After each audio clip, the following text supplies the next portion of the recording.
Hi guys, it's BB. Welcome back to my channel, my beautiful monarch butterflies. I hope that all of you are having a lovely day. So in today's video, I am jumping in on the hashtag trashtrashtuesday, which is hosted by Possum Patty, just drilling with Possum Patty. So if y'all have not already checked her channel out, I would suggest that y'all head on over, show her some support, and or if you too would like to hop in on hashtag trashtrashtuesday, just use the hashtag and just be sure and tag her. So in today's video, I am going to be taking this crackers box and a few of these paper bags that I have picked up from the liquor store and or anything that probably came from an Allsups for a burrito.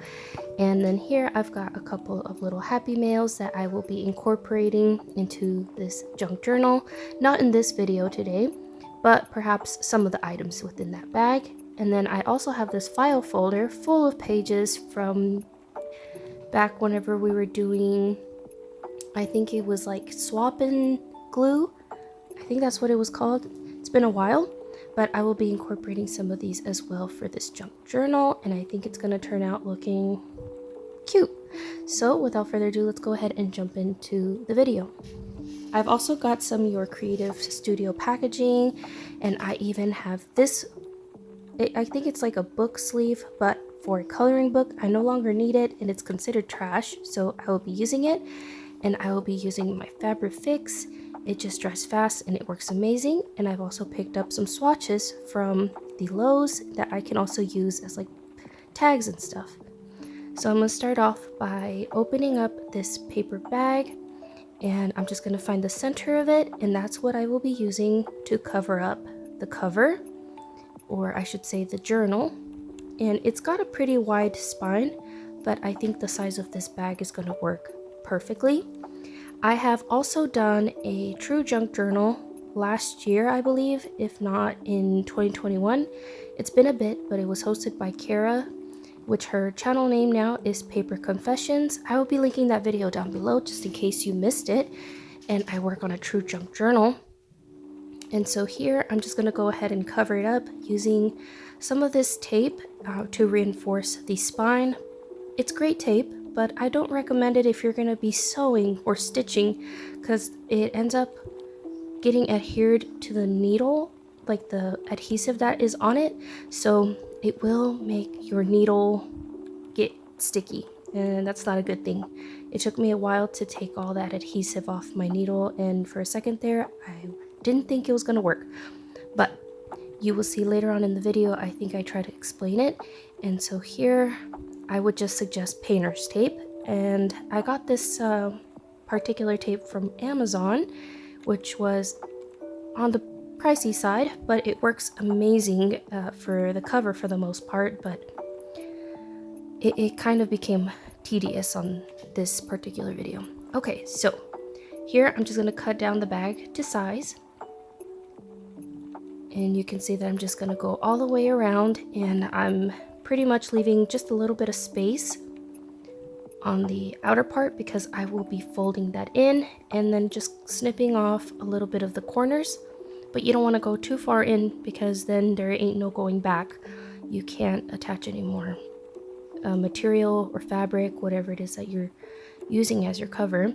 And you can see there is a gap from the corner on all sides, and I will be using this tape here just to get it to hold down enough for me to glue it to the back.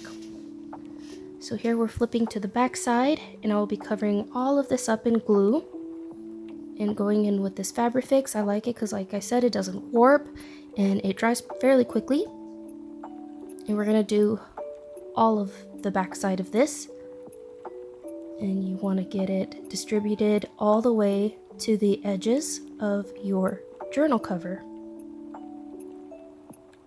If you have made a true junk journal, please let me know in the comments below. And did you like it, and did it turn out super cute?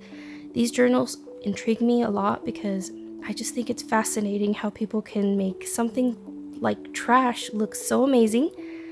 And here I'm just going to go ahead and tuck in some of the edges, but I'm going to go in with a little bit of less material because you don't want too much excess. So I'm going to go ahead and cut that off.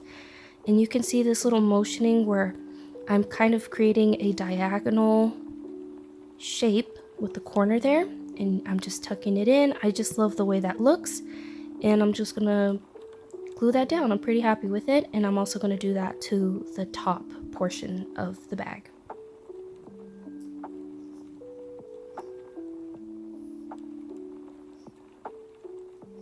I also want to say thank you so much, Possum Patty, for hosting this awesome collaboration. I'm hoping that I can do some more videos in the future. And if you too would like to see all of the hashtag Trash Trash Tuesdays, just hit the hashtag and it'll take you to all the videos for your viewing pleasure. So here we're pretty much done with the cover. And now I just want to embellish the cover and make it look nice.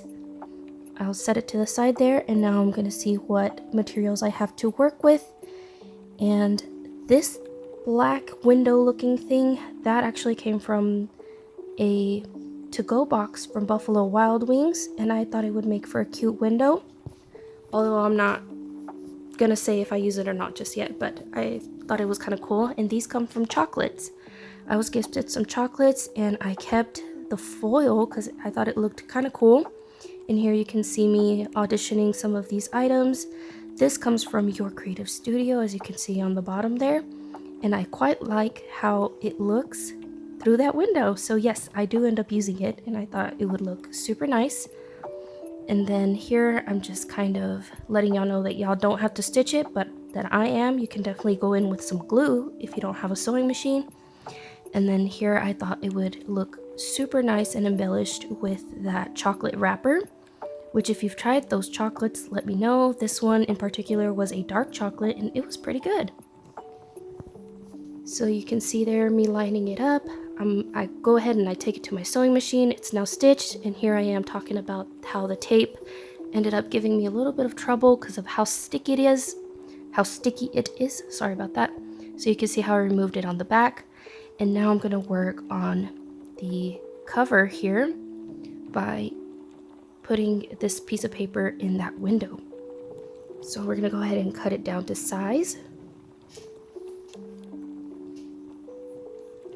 And we're going to get it to fit perfectly inside there. And I quite like how the colors kind of all go together.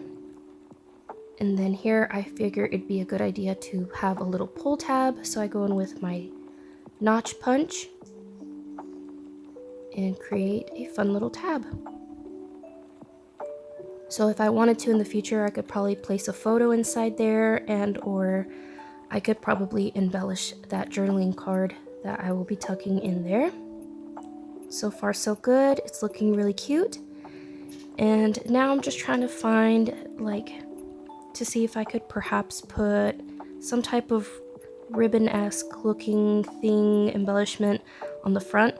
I did have this, I think it's like a party wrapper or something, I'm not quite sure. I know it was gifted in Happy Mail.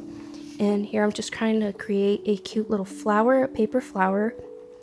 And I do like it, but I think this kind of reminded me of something else that I had in my stash. And they were these hula flowers from like a luau party. So that's what I will be incorporating. It was a broken one, so I figured that I could use it. If this is against the rules, Possum Patty, please let me know. But I figured it would be fine. And this was a party favor for my little brother's wedding. And it was basically like a thank you. And I figured that would look cute as the closure if I wrap it around. And now we're going to work on the inside before I glue down the flowers so that I have a flat surface to work with. Here's the chocolate box that I had thought about using earlier.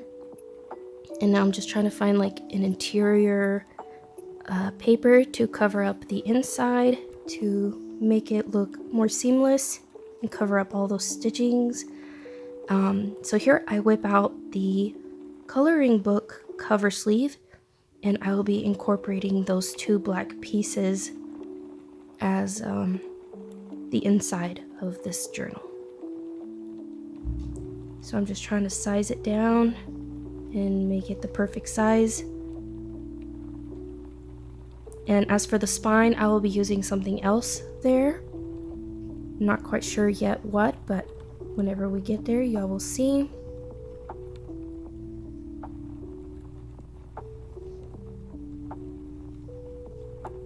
Okay, now that I've got them down to size and they look pretty good, I will then go ahead and start thinking about perhaps maybe adding a pocket to either side. I'm not quite sure which one, once I am done figuring out the center of the journal there for the spine.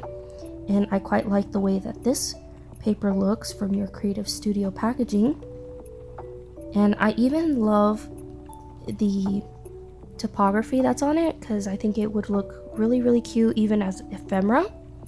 And then I can use the remnants of that sleeve for possibly like bookmarks and stuff, or tags. And here I'm just ripping it down to size. I will also be stitching those side panels as well. I think that'll add a cute look to it. And here I'm just showing y'all that where the seam is on the spine, you definitely want a little bit of hangover from the material that you will be putting on your spine. And you can see me cutting it down to size, but not too small, because like I said, you want a little bit of hangover. And I'm going to go ahead and glue that down.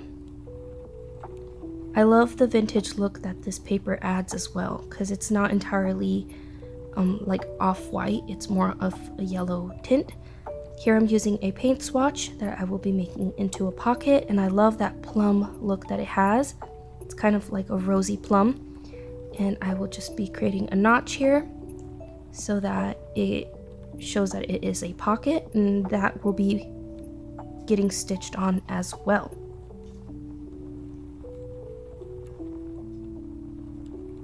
I had it on backwards, so I wanted to make sure that the bird was upright.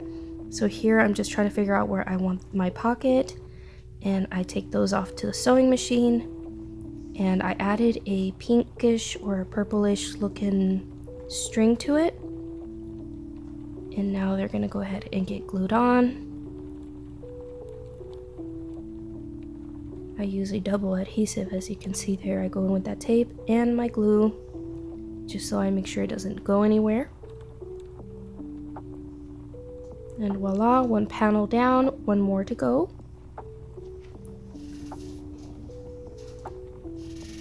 And you also want to spread the glue pretty good to the edges of your panels, just so that the corners are down seamlessly.